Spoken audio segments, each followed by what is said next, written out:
దర్శకుడు వివి వినాయక్ నిద్రలేని రాత్రులు గడుపుతున్నారని ఇండస్ట్రీలో గుసగుసలు వినిపిస్తున్నాయి.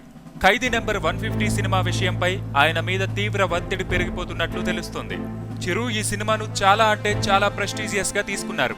ప్రతి చిన్నదానికి చాలా హడావుడి చేస్తున్నారు. టీజర్ విడుదలకే ఊరంతా హడావుడి చేశారు. ఈ సినిమా హిట్ అయి తీరాలని మెగాస్టార్ భావిస్తున్నారు. ఫ్యాన్స్ కూడా అదే తీరుగా ఉన్నారు. దీంతో వినాయక్ కు టెన్షన్ పెరిగిపోతుందని టాక్ వినిపిస్తోంది. ఎంత పెద్ద స్టార్ అయినా, పెద్ద దర్శకుడైనా హిట్ అన్నది సినిమా తెర మీద పడిన తర్వాత ప్రేక్షకుడు డిసైడ్ చేయాల్సిన విషయమే. కానీ ప్రేక్షకులు అలా డిసైడ్ కావాలంటే ఇలాగే చేయాలని సినిమా రాజ్యాంగం అంటూ ఏమీ లేదు. అందుకే ప్రతి సినిమా ఓ పరీక్ష అవుతుంది దర్శకులకు. కానీ మెగాస్టార్ 150వ సినిమా అన్నది మరీ పెద్ద పరీక్షగా మారిపోయింది వినాయక్. తీసుకున్న సబ్జెక్టు వాస్తవానికి రైతులకు సంబంధించిన సీరియస్ ఇష్యూ మీద.